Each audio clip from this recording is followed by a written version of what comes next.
Olá, estamos começando o nosso ponto de vista aqui na TV Câmara Campinas. Hoje vamos falar sobre o aumento de pena em caso de crimes de feminicídio. A Câmara aprovou na última quarta-feira, dia 11 de setembro, o projeto de lei que aumenta e inclui outros agravantes para a pena de feminicídio. E para conversar com a gente sobre o assunto, trazer o seu ponto de vista, convidamos a advogada que faz parte do coletivo Mulheres pela Justiça, doutora Flávia Marino. Seja muito bem-vinda, obrigada pela sua presença. Muito obrigada, Rúbia, é um prazer estar aqui com todos vocês. A gente que agradece. Bom, vamos lá. De acordo com o texto do projeto de lei que aumenta e inclui outros agravantes para a pena de feminicídio, o crime passaria a figurar em um artigo específico, né? No lugar de ser um tipo de homicídio qualificado, como é atualmente, o texto aprovado retira o feminicídio da condição de tipo de homicídio qualificado, tornando um crime autônomo, com um artigo específico no Código Penal. Complicadinho, né? Doutora, qual que é a importância de tratar o feminicídio como um crime autônomo? No meu ponto de vista, são dois aspectos importantes. O primeiro deles é que o Estado demonstra para a vítima que ele está preocupado com isso e, por essa razão, ele resolveu tirar o feminicídio de qualificadora e atribuiu como um crime autônomo. O segundo ponto importante é para os dados. O Estado ele consegue agir e atuar quando ele tem informações sobre os delitos que acontecem. E quando o feminicídio era só uma qualificadora, muitas vezes ele permanecia só como homicídio, não como feminicídio. Então, quando a gente tem o tipo penal específico, a gente consegue ter dados melhores e mais fidedignos sobre o que está acontecendo com as mulheres. Muito importante, né?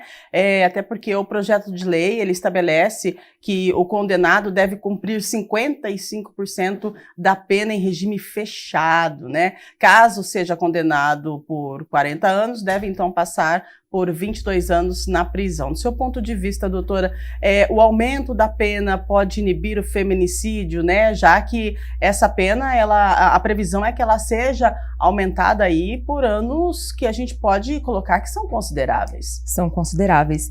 E é importante por dois aspectos também. Primeiro é a família dessa mulher, né? Que vive um luto até que esse condenado seja de fato condenado, né? Que esse agressor seja condenado. E aí, quando vem uma pena irrisória, ou pequena, ou quando tem muitos benefícios que a legislação penal prevê, a família se sente também injustiçada. Então é importante que tenha essa diversificação na pena, esse aumento, para que a família tenha esse sentimento de um pouco mais de justiça no caso concreto. Tá certo. Agora, a questão da Lei Maria da Penha é algo bem complexo, né? Porque é uma situação em que você que está em casa, você que faz direito, né? Você tem certeza que você conhece a Lei Maria da Penha por inteiro, né? Estávamos conversando aqui antes de iniciar o nosso programa, a importância de se conhecer a lei. Ela vem aí tendo bastante acréscimos, né? Alterações, essas alterações que vêm acontecendo, no seu ponto de vista, ela vem para melhorar? O porquê que acontecem essas alterações, a exemplo dessa, né, do aumento aí da pena? Você sabe que a Lei Maria da Penha aqui do Brasil, né, ela é considerada uma das 3 melhores leis do mundo que tratam sobre questão de violência doméstica. Isso quando ela foi feita lá atrás. Então, com essas melhorias, eu não tenho essa informação precisa agora, mas eu tenho certeza que ela tem aumentado nesse ranking, tem subido nesse ranking. Então, essas melhorias se destinam a isso, né, a se adaptar ao que está acontecendo na sociedade. A gente tem percebido que a violência doméstica sempre foi existente, sempre foi muito marcada na sociedade, mas que agora a gente está tomando conhecimento de que as mulheres estão sofrendo essa violência. E por quê? Porque está aumentando o reporte disso, né? Elas estão denunciando, elas estão indo até a delegacia, elas estão tendo o conhecimento do que está acontecendo, que aquilo é violência, e elas estão reportando para a polícia, para as delegacias, e então por isso que a gente tem esse aumento exponencial da violência doméstica, né? Aparente. E aí, então, a lei vem e trata desse assunto. E me parece que é muito importante também que tenha aumentado a pena, que tenha esse crime específico, porque ainda que a gente pense, né, o agressor não vai parar e pensar, bom, agora eu vou responder a 40 anos de prisão. Ele não vai parar e ter esse tipo de reflexão antes de cometer uma violência doméstica. Entretanto, ela serve como uma forma de reprimir. Né? Se você percebe que, poxa, o meu comportamento então pode ser considerado violência doméstica, caramba, eu vou pôr a mão na consciência e talvez refletir sobre isso, e talvez ter uma maior temerosidade daquilo que eu posso fazer. O que a gente vê muito na prática? Que muitos homens não têm consciência de que o que eles estão fazendo é violência doméstica. Exatamente. E por isso que é importante a informação e por isso que é importante endurecer as penas, porque é o Estado dizendo, olha, homem, você não pode fazer isso com a mulher. Você não pode agredi-la fisicamente, moralmente, psicologicamente, sexualmente e financeiramente, porque é violência. Então, quando o Estado dá essa proteção maior, quando o Estado demonstra essa preocupação e vai melhorando a legislação, é justamente para isso, para demonstrar que a atitude do homem, que muitas vezes não tem essa consciência, é violência doméstica e que precisa ser disciplinada pela legislação brasileira. Olha aí, sabe, a gente fala, né, dessa disciplina que vem através da legislação brasileira, a importância disso, gente, olha só os números, né, segundo o Anuário de Segurança Pública, 1.467 mulheres morreram em 2023 no Brasil e mais de 200 mil foram vítimas de algum tipo de violência doméstica. É importante lembrar que a violência doméstica ela não é só física, né, doutora? No seu ponto de vista, essa então é mais uma tentativa de diminuir os índices de feminicídio no país? Esse aumento da pena? Com certeza, é o Estado dizendo que não vai deixar passar esse tipo de postura de homem que agride mulher.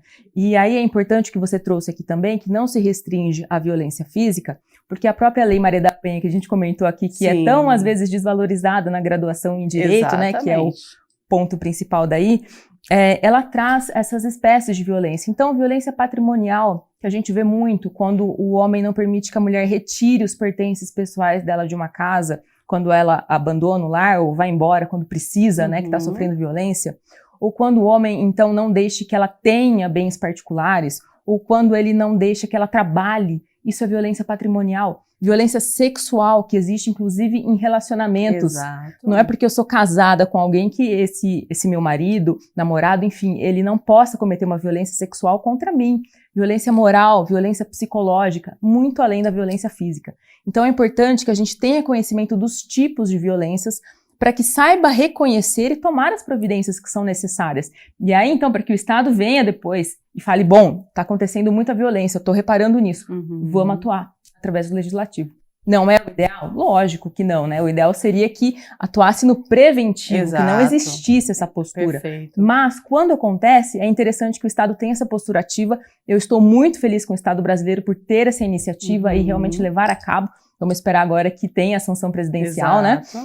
Mas demonstra, então, a preocupação nesse aspecto. E a informação é crucial nesse sentido, para que se entenda que não é só feminicídio que é violência doméstica. Exato. Existem muitos outros tipos que podem ser muito simples, muito suaves e que muitas vezes as vítimas não percebem.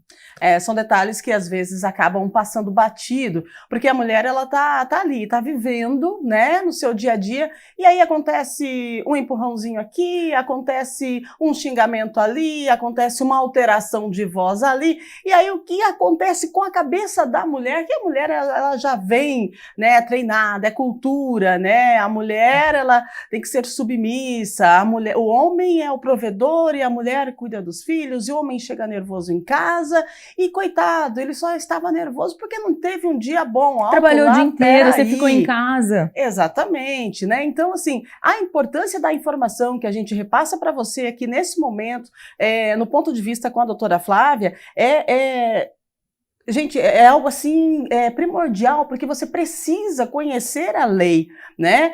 Principalmente você, mulher, que está aí, poxa vida, você leu já o que diz a Lei Maria da Penha, eu vou te confessar, eu estava lendo já, acho que é o terceiro programa que nós falamos, né, de pontos referentes à Lei Maria da Penha. Ela é enorme, é cansativo de ler? Não, sabe por quê? Porque é conhecimento, e o conhecimento que a gente consegue repassar uma para as outras, e também a possibilidade de estar repassando para o homem a questão que fala sobre a violência doméstica, porque muitas vezes a gente não podemos generalizar, doutora, não sei se a senhora concorda comigo, mas às vezes o homem ele pratica uma situação ali e que pela Lei Maria da Penha aquilo já se trata de uma violência doméstica, mas ele não sabe disso, né? Sim, acontece muito porque a sociedade ela é assim, né, atualmente, ela tem essa misoginia enraizada. Então o homem ele vem para um relacionamento com a cabeça de que a mulher tem que ser submissa.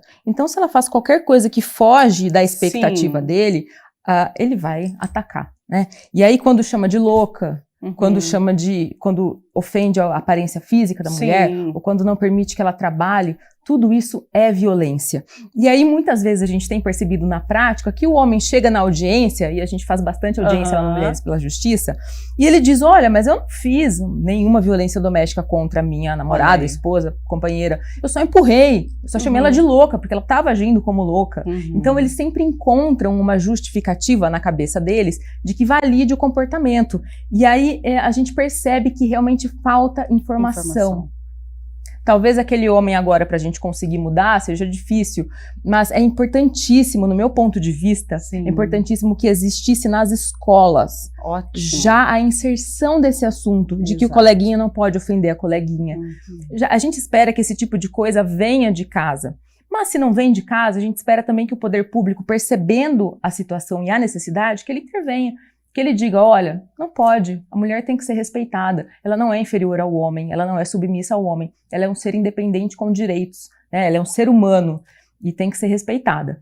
Então, isso é importantíssimo que você tocou nesse ponto, porque é o que a gente percebe na prática, que o homem faz a violência doméstica e ele não tem, muitas vezes, consciência de que aquilo é violência doméstica, principalmente quando não é física, quando é moral, quando é psicológico. Quando ele diz, nossa, você tá muito feia, você tá muito gorda, você tá muito magra. Isso tudo é violência, né? Porque acaba atingindo a moral daquela mulher. Tem um ponto que eu acho importante a gente passar também. Para quem não leu a Lei Maria da Penha, tem dúvida, tô sofrendo violência doméstica, não tô sofrendo violência doméstica? Pensa o seguinte, o comportamento daquele seu parceiro, namorado, marido, causou desconforto? Causou uma dor? Te deixou mal? Reflete. Que é violência doméstica. Então pode ser alguma coisa que ele disse, alguma atitude que ele tomou, alguma coisa que ele fez. Reflita sobre isso, procure alguém, converse, discuta o que aconteceu, porque pode ser violência. Então é importante a gente ter esse sentimento também. Ainda que não conheça a lei, exatamente o que está escrito lá, mas sentiu isso, sentiu que teve um desconforto, vai atrás, conversa com alguém, procura grupos de ajuda que a gente tem aqui em Campinas, maravilhosos, e vai atrás para descobrir se é ou não. Mas provavelmente é.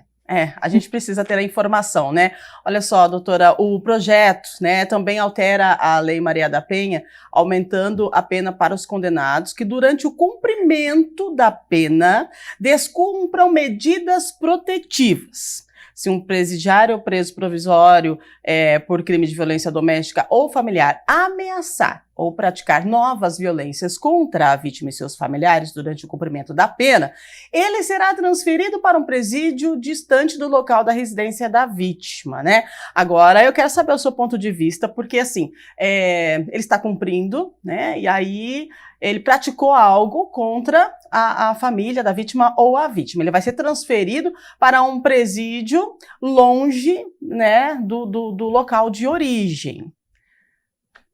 Até que ponto isso é benéfico? Porque esse homem, uma hora, ele vai sair. Mas é importante. É importante porque o homem que, com uma medida protetiva e preso, tenha reincidência nessa conduta, ele demonstra um total desrespeito à legislação e àquela mulher. Então é importante que ele seja retirado daquela microsociedade que ele está inserido ali, próximo à vítima, e que ele seja colocado distante. Então isso é importante para garantir a integridade física e psicológica daquela mulher, ainda que seja naquele instante. ainda que seja o momento necessário para ela se recompor, para ela conseguir sair do ciclo da violência, levar a família com ela, enfim, tomar as providências que sejam necessárias para aquilo. A gente sabe que, lógico, ninguém fica preso no Brasil eternamente, mas que é importante que o preso, o agressor, ele tenha consciência de que o Estado está observando isso, né? E tenha esse distanciamento da vítima, isso é importantíssimo. Outra coisa importante também com relação à medida protetiva, e que também essa alteração trouxe, é o endurecimento da pena para o descumprimento da medida protetiva, independentemente do agressor estar preso ou não. Perfeito. Isso é importante porque a medida protetiva, ela é uma das ferramentas mais completas que existem na proteção à mulher. E ainda assim, muita gente desacredita da medida protetiva porque diz, olha, aquela mulher tinha medida protetiva e mesmo assim ela foi agredida novamente. Exato. E isso por quê? Porque o homem, ainda o Estado não tem atuado efetivamente na repressão desse homem que descumpre a medida protetiva. Muitas vezes a gente denuncia, diz, olha, essa mulher tem protetiva, foi descumprida, ele foi atrás dela, e o juiz, ele tem alternativas, né? Sim. Ele pode, por exemplo, fixar uma multa ao invés de determinar a prisão. Então, esse endurecimento da pena para o descumprimento da medida protetiva é importantíssimo, porque demonstra a seriedade dessa proteção atribuída à mulher e a seriedade dessa ferramenta. Querendo ou não, a mulher, quando pensa, bom, agora ele vai estar longe de mim, no caso do agressor que é preso, né, e que tem essa punição, ela pensa, estou segura. O Estado está observando que eu tenho uma protetiva que foi descumprida e está me guardando. Então, é interessante nesse ponto também, para que a vítima tenha a sensação de justiça e um pouco de paz, né? Porque, querendo ou não, quando o Estado se mostra inerte e ausente, a vítima é revitimizada. Exato. Então, é necessário não só conceder medida protetiva, mas também fazer com que seja assegurada a integridade física, mas não só, a psicológica também, que é assegurada com o distanciamento do agressor. Muito bem. Olha, gente, aqui em Campinas, no ano de 2023, foram 6 feminicídios. Em 2022, 7. Em 2021, 5. Em 2020, 7. Né? Das mulheres que morreram por feminicídio aqui em Campinas, 70% tinham medidas protetivas. E aí a próxima pergunta é aquela, né, que a doutora já respondeu, mas até que momento essas medidas protegem mesmo, né? Realmente protegem da maneira que está? Ou então agora com essa nova pegada, inserindo aí essa nova maneira de punição, pode ser que melhore essa situação, né? Sem dúvida, eu acredito que sim. Eu nunca desencorajo mulheres a pedir medida protetiva, apesar das muitas críticas que existem com relação a essa ferramenta, porque ela é primordial. Então, e eu percebo também que o Estado vem oferecendo ferramentas, ele vai assim, é lógico que ele vai se adaptando àquilo que acontece. Isso. É muito difícil que a gente tenha alguma coisa preventiva, né? Mas conforme a gente vê a necessidade, o Estado tem atendido. Então, a medida protetiva, ela é importante porque a mulher consegue acionar a polícia e ali no telefone mesmo ela consegue dizer, olha, eu tenho protetiva, está sendo descumprida agora, corre para cá. E a polícia vai até lá. E tem também os aplicativos de celulares, Guarda Amiga. Eu percebo muito que as entidades policiais dão um suporte muito bom para as vítimas de violência doméstica. Inclusive, a gente teve um caso recente que tratava disso, né, de uma vítima que precisava de um suporte policial para conseguir retirar os pertences da casa em que ela morava e não mora mais. E a Guarda Amiga foi até lá, sem determinação judicial, mas ciente de que existia uma medida protetiva, né, lógico, e foi até lá e prestou esse suporte. Então, a medida protetiva, ela tem o seu papel, ela tem a sua importância, ainda que ela tenha suas falhas. Lógico, é por isso que a gente critica e aponta caminhos que o Estado pode tomar para resolver essa situação, mas ela é importantíssima. E ainda agora, com esse endurecimento, ela se torna mais ainda, né, mais relevante ainda para aquela vítima. Então, eu acredito que ela é uma ferramenta importante, ela é crucial e que agora ela está melhorada e que a tendência é que ela melhore ainda mais no futuro. E com esse melhoramento da medida protetiva, o que vem, né? Uma coisa leva a outra. Com o melhoramento da medida protetiva, também acaba incentivando as mulheres a tomar a atitude de ir fazer o boletim de ocorrência, de ir falar para a polícia, olha, eu sou uma vítima, né, de violência doméstica, porque da forma que está, no seu ponto de vista, da forma que está, se continuasse com essa situação da medida protetiva, algo que as pessoas desacreditam, acreditam, né, porque a gente citou aqui os números de mulheres que infelizmente foram vítimas de feminicídio, mesmo tendo a medida protetiva. Se isso continua, acaba continuando da forma que está. Não são todas as mulheres que são agredidas que elas têm aí a coragem de ir lá e representar contra. E a partir do momento que você representa, você coloca no papel, você tem o Estado te guardando. E aí você tem que manter aquilo que você disse e a pessoa ela vai ser punida pelo crime que ela praticou, né? Então, no seu ponto de vista, a medida protetiva, agora com esse alinhamento, com esse endurecimento, ela é mais uma ferramenta que ela vem encorajar mulheres? Com certeza. E eu acho que não só a medida protetiva agora mais gravosa, né, com penas mais gravosas, mas eu acredito que também seja importante que o Estado demonstre para a mulher que quando ela denuncia um agressor, ela não está sozinha. Uhum. Qual que é um ponto que eu vejo muito lá, né? Que a mulher, ela muitas vezes deixa de denunciar porque ela depende desse homem financeiramente, porque ela tem filhos, porque ela tem medo.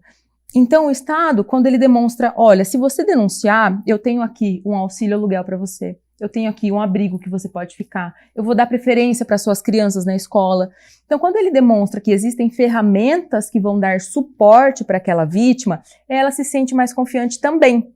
Então, a medida protetiva, no meu ponto de vista, ela é uma ferramenta que encoraja mulheres a denunciar, mas que as outras também são muito importantes. Claro. Porque senão ela não vai ter coragem, ela não vai conseguir quebrar esse ciclo sozinha e pensar, caramba, tô sozinha agora com os meus filhos, ou sem dinheiro, ou esse homem vai voltar para me matar. Então é importante também que exista essa divulgação sobre as outras ferramentas, né? O suporte para a mulher vítima de violência, não só a medida protetiva, mas o suporte.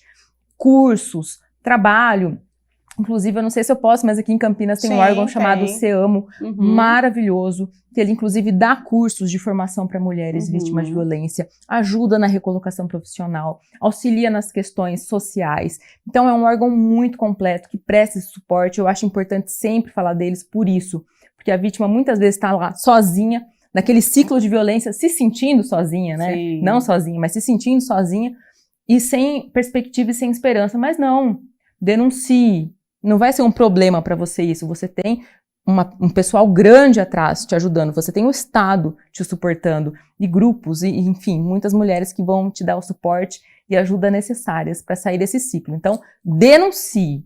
E eu acho assim, fazendo mais um adendo aí no que a gente está falando, que a mulher hoje em dia não precisa mais ir até a delegacia para fazer o boletim de ocorrência, né? Pegou o celularzinho lá, delegacia eletrônica, fez o boletim online, tem a mesma validade do boletim físico. Por que isso? Porque muitas vezes a vítima não consegue nem sair de casa. O cara tá mantendo ela em cárcere ou tá mantendo ela sob vigilância. Então ela consegue fazer a denúncia mesmo sem sair de casa. Então assim, vamos enriquecer isso, vamos denunciar mesmo, porque tem bastante suporte e bastante ferramenta para as vítimas. Olha aí, né, nós estamos falando da questão do endurecimento da pena, né, para homens que têm aí o costume de entender que a mulher ainda é submissa, né, infelizmente. E tudo que nós falamos aqui, inclusive que a doutora acabou de falar, isso mostra o aperfeiçoamento da lei, né? Porque ela iniciou e aí as coisas foram acontecendo e a lei vai se moldando, e esse passo que está acontecendo agora é mais um passo para que essa lei seja aperfeiçoada. Nós vamos para o intervalinho, pode ser? Vamos para o intervalinho, daqui a pouquinho a gente volta falando de mais políticas públicas, né, que beneficiam as mulheres vítimas de violência, e também falando do seguinte, eu e a doutora conversamos aqui e nós falamos que às vezes o homem ele pratica a violência, mas ele não sabe que aquele ato está enquadrado, né, na Lei Maria da Penha como violência doméstica. E você sabia que a Lei Maria da Penha, ela tem um ponto, um item lá, em que oferece aos homens que praticam a violência um momento, um tratamento, uma ressocialização? Pois é, daqui a pouquinho a gente fala sobre isso para saber qual é que é o ponto de vista da doutora Flávia. Daqui a pouquinho, depois do intervalo.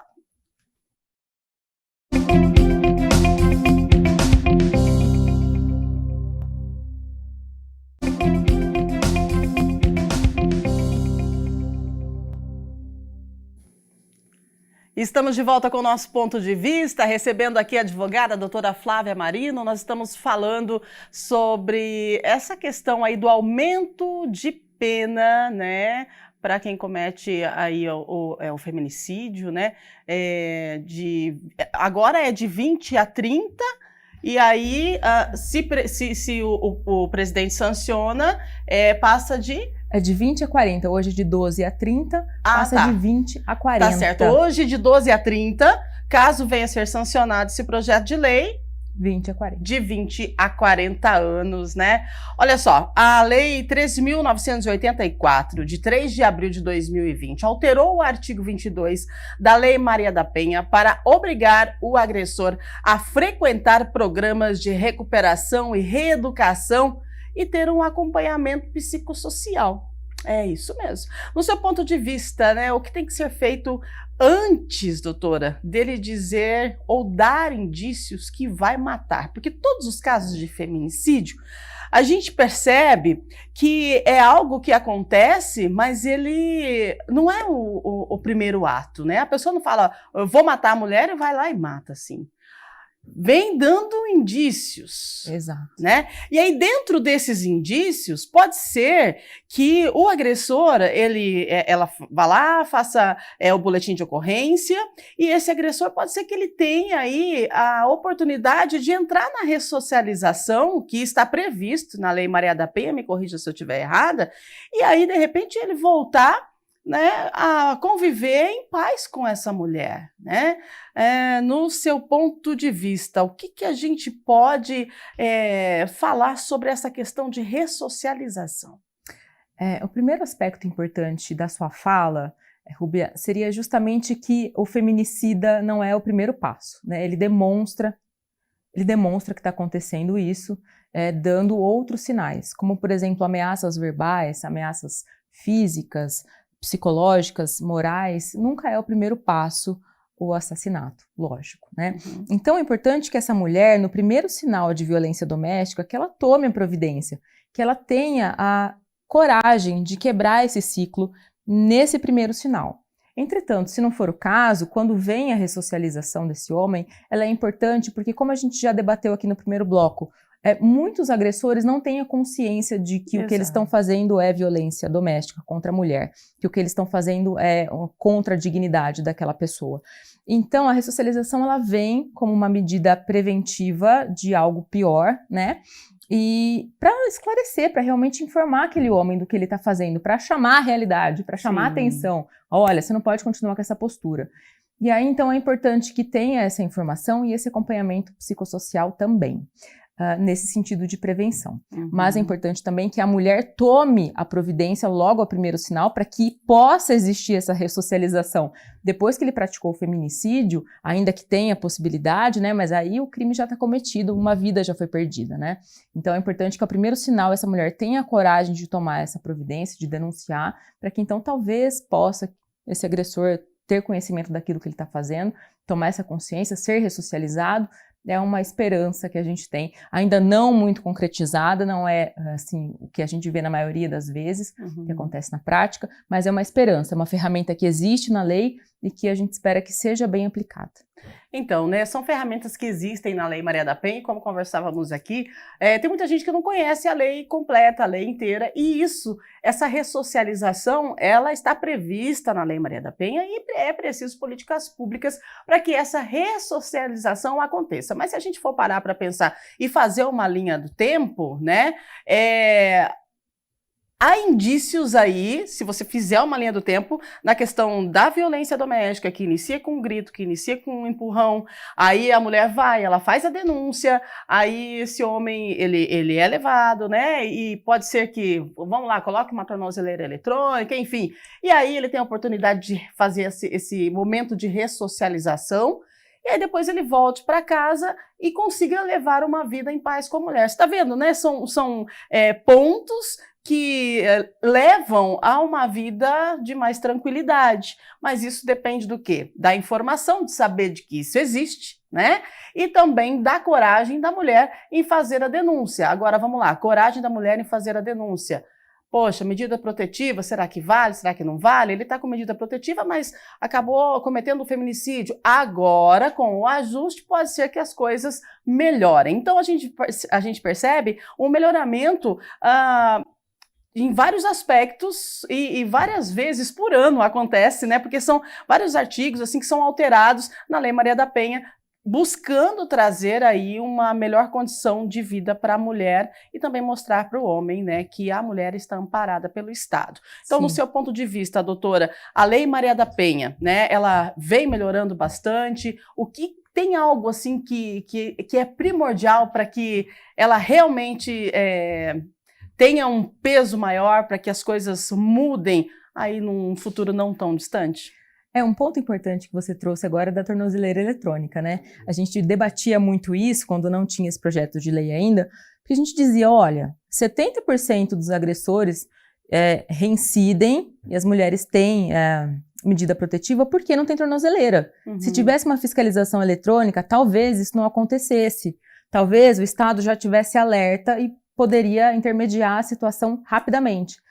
Então, e veio agora essa questão da tornozeleira eletrônica, Uhum. Então foi um avanço muito positivo. Sim. E vem justamente se ajustando. Por isso que é importante, a gente estuda a lei e a gente não vai acolher tudo calmamente, né? É importante fazer críticas. Exato. Provavelmente essa inserção veio dessas críticas que eram feitas sobre a tornozeleira eletrônica. E agora a gente percebe que, se sancionado pelo presidente, vai ser uma ferramenta maravilhosa. Imagina só, ter o controle de onde está aquele agressor. Se ele se aproximar da vítima, você já está sabendo, você, Estado, já está sabendo o que está acontecendo, antes mesmo de uma situação mais gravosa como um feminicídio. Então ela veio mesmo aprimorada, está se aprimorando e é importante que continue assim. Se a gente parar para pensar, a gente consegue fazer uma avaliação aí de... A lei, ela trabalha com prevenção. É isso, né?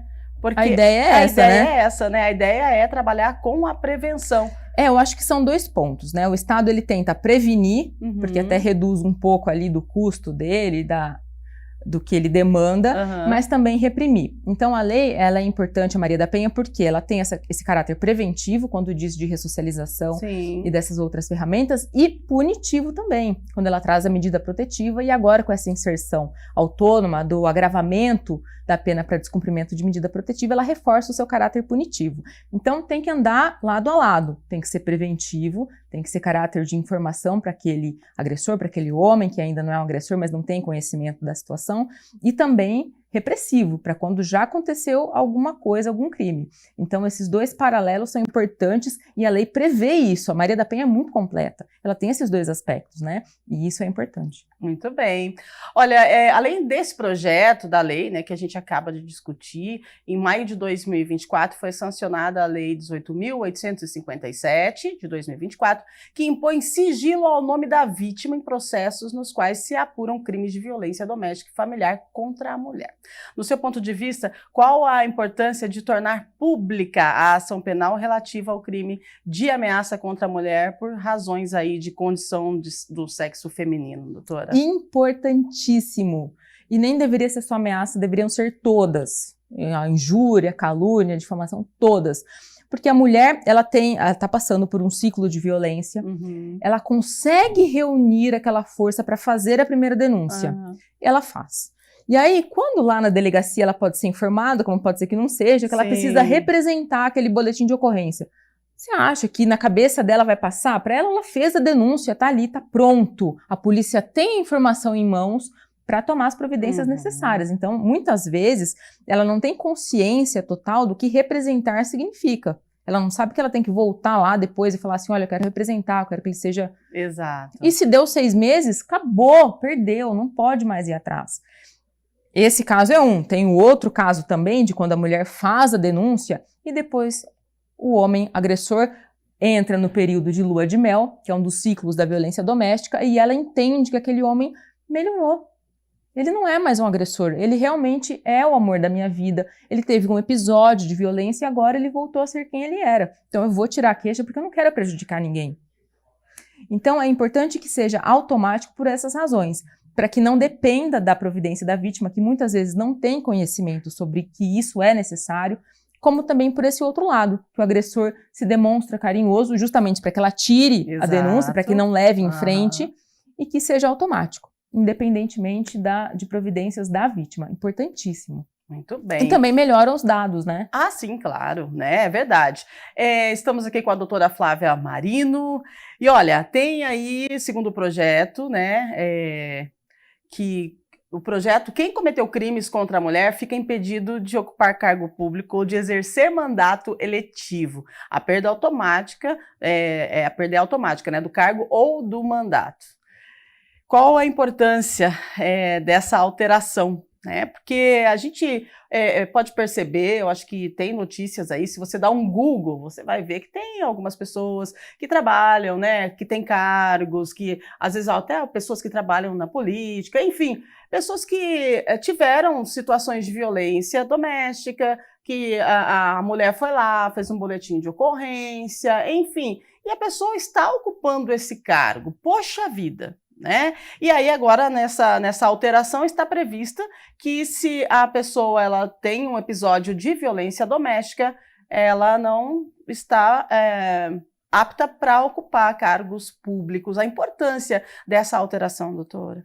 Também é grande, porque você imagina alguém que ocupa um cargo público, que defende os interesses da sociedade, muitas vezes de minorias também, né? Porque a gente vê todo tipo de violência praticada por todo tipo de pessoa, e que não é compatível a postura que ele tem com aquela mulher, com aquele ser humano e o cargo que ele ocupa de ente público, né? De estar ali defendendo alguma coisa pública.